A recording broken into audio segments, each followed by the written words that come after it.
and I will make you Who could eat that Gotham be? Do you not know One of us? Eivor, thank Tyr. I heard shouting. Is something wrong? Holger robbed me, and I demand he be punished. Ha! Rather disappointed word. Does the deer rub the stream when she takes a drink? Does a cow rub a field when he crops on sweet grass? Eivor, this matter requires sensitive judgment. Will you?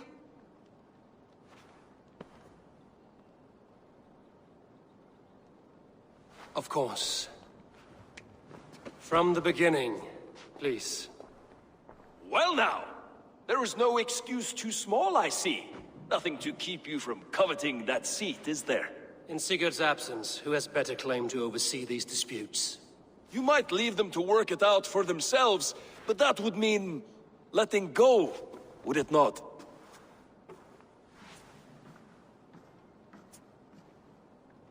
Please start again. Tell me all that has happened. I will start. I have been falsely accused by this Saxon Philistine. A filly what? Are you mocking me? Silence, please. I will hear both of your complaints and render a decision, awarding compensation if needed. Understood?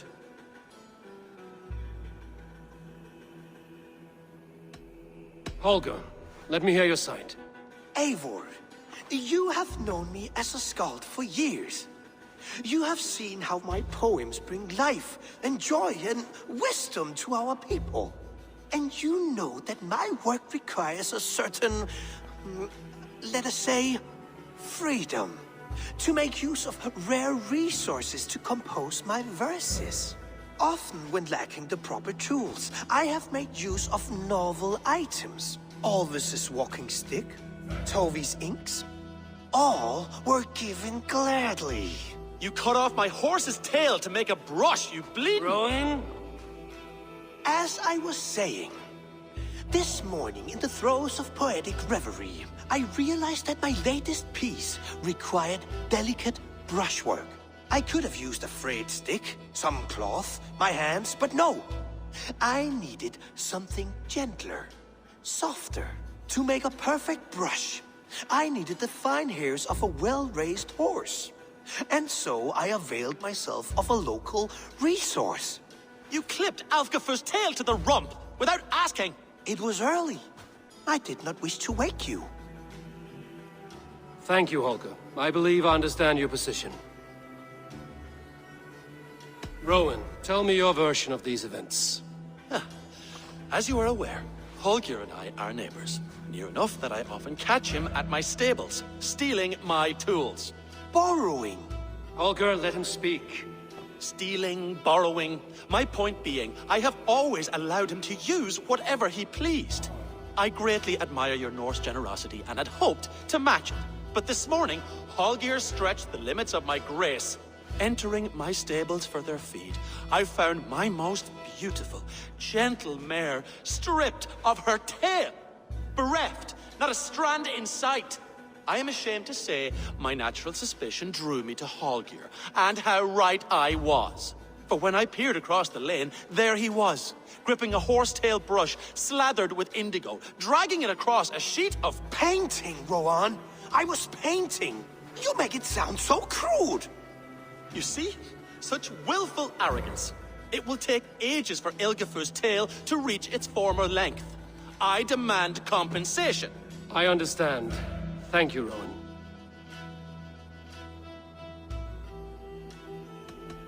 I believe I have heard enough. If you will... My horse looks like a fool, Eivor.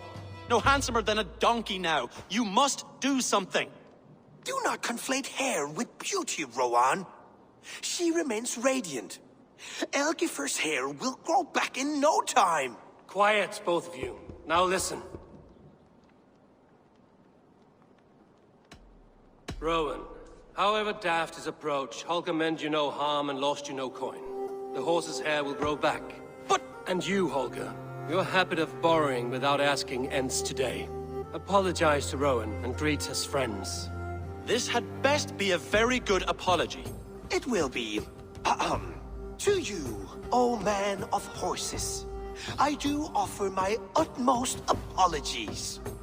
And to Elgifer, most elegant of mares, I dedicate my finished work. You are respectively a king of men and a queen of horses, and I exalt you. I am sorry. Rowan, does this satisfy you? As much as it can. I accept the apology. Good. Then by Tyr's blessing, let this matter rest. We're done here. Return to your homes in peace.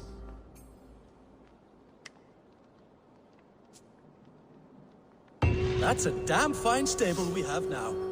Lord, look at it. I will return your tool. Oh, hello, Eivor. Good day. That Holger, he is quite the character. I almost envy him. To see the world through such a muddy glass, and live with such petty concerns. He hasn't a care in the world. Let's not walk too far with that idea. I need you right where you are.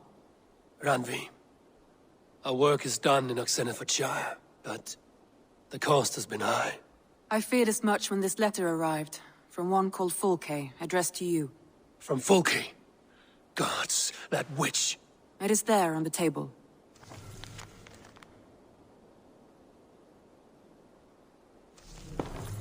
Fulke is with the Order of the Ancients. The same order Kjotve followed. The order that Basim and Hytham have pledged to destroy.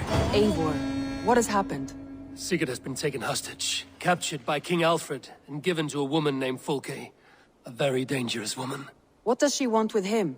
I will spare you Fulke's ramblings, but know this. Sigurd did his part to secure an alliance with a thane called Gidrich. Gidrich is an honest man, and will come when I call. Until that time, Basim will locate Fulke. Look for his message when it comes. Some interesting news. King Ceolwulf has sent Ceolbert to Shropshire. He hopes to install him as Elderman there. Good for Ceolbert. He should do well considering all he has learned from you. I gave him only a taste of my knowledge. The rest he will need to figure for himself.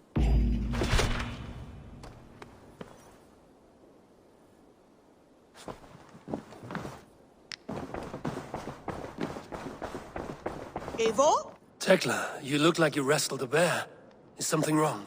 Gods, Eivor, I was robbed on the road between here and Lincoln. By who? Did you get a good look at them? They were Saxons, I know that much. A pack of them lifted 4 barrels of my ale and all the coin I had on me. The biggest one pulled me off my horse and stuck his mouth in my ear, said, "Tell Guthban we expected him home soon." Guthban? That's Battlebone in the Saxon tongue. Are you sure? That's what he said. It's not someone here, is it? Not that I know of. I do not begrudge us taking in orphans, Eivor, but some of these Saxons, we hardly know them. You ought to ask around. A good idea. You take care of yourself. Let me see to this. Thank you, Eivor.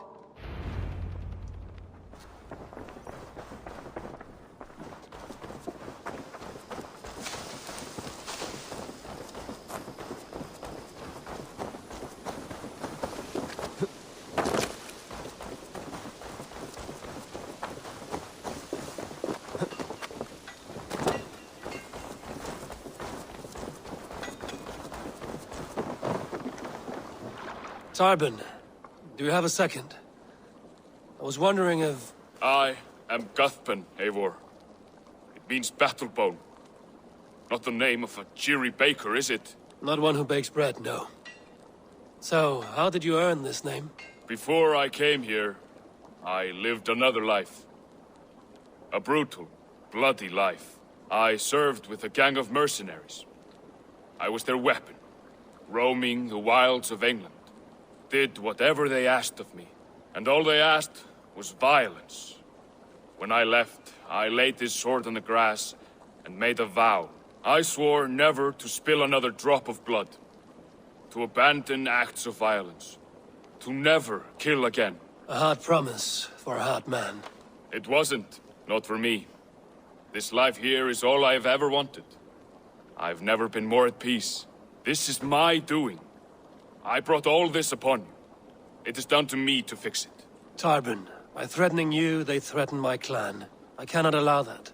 These men are foul, Eivor. You should not have to fight my battles for me.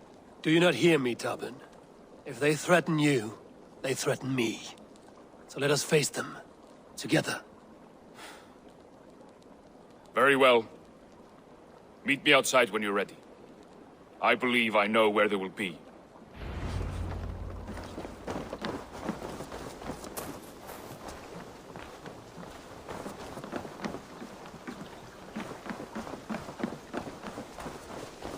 If you wish to face your old friends, I'm ready when you are. Good.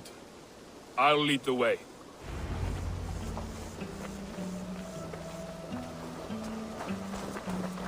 I want you to know, should it come to blows with my old crew, I can handle it myself. Forgiving me is all the work you need to do.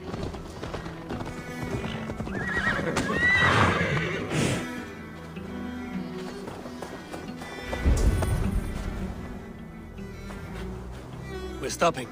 That house, there. They're likely within. It won't look like much, Eivor. But don't be fooled. And don't take Wilf lightly, charming as he seems. The man is a serpent.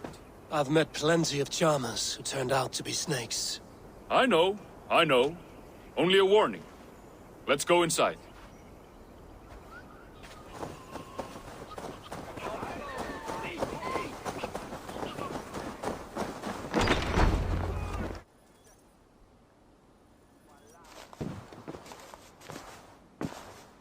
Gothman, my boy, as I live and breathe, you got my message. And you brought a friend. Who might you be, Dane? His new leash? I am Eivor, and the woman you robbed was one of my clan. That will not stand. I know. I'm busted up about it. But tell Tekla, was it? Tell her that her ale is some of the finest we've tasted.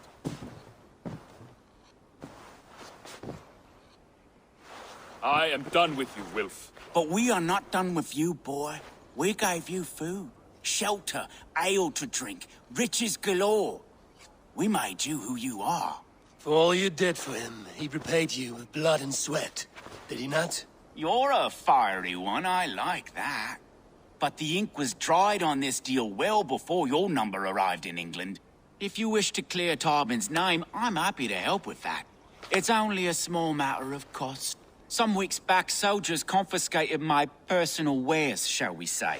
Tried to confiscate me as well, but I gave them the slip. If you're keen, you could recover my belongings and return them to me. Do that, and your name is clear. I can't. I promised myself I would leave all this behind. But... If it will clear Tarbin's name, we will recover what is yours.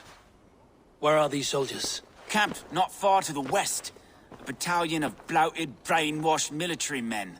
You can't miss it for the smell. Wait here, then. We will return before you sprout another pair of horns. God go with you, Eivor.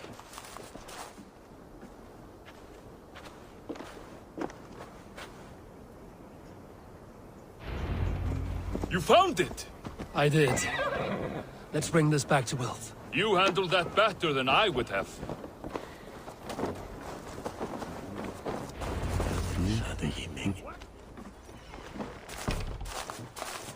Oh, they have returned. We have your goods. Beautiful. Beautiful, put them there. The ledger. Of course. Happy to honor it. My goodness, such a lack of trust these days. It's a dark age, no mistake. That's it, then. We're done? Aye. You are free to walk from this place and live as Tarbin the boring bread maker for the rest of your days. But you, Eivor, if you ever get tired of the settled life, we could always use a thief with your skills. Think about it.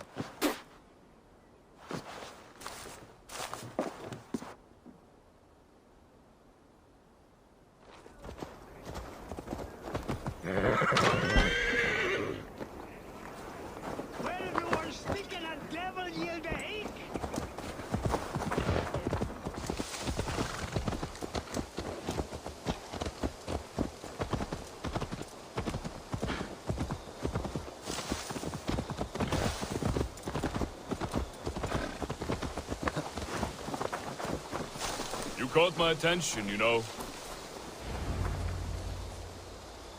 Ah, it's good to be home again. That is, if I haven't robbed myself of the pleasure of calling it home. Tarban, in spite of all, you're welcome here. And you owe us nothing but the work you love. Right. Payment in fresh loaves of bread. I can manage that. But first, one scrap of your past remains. Right. The ledger. Toss it, and purge the past. With pleasure.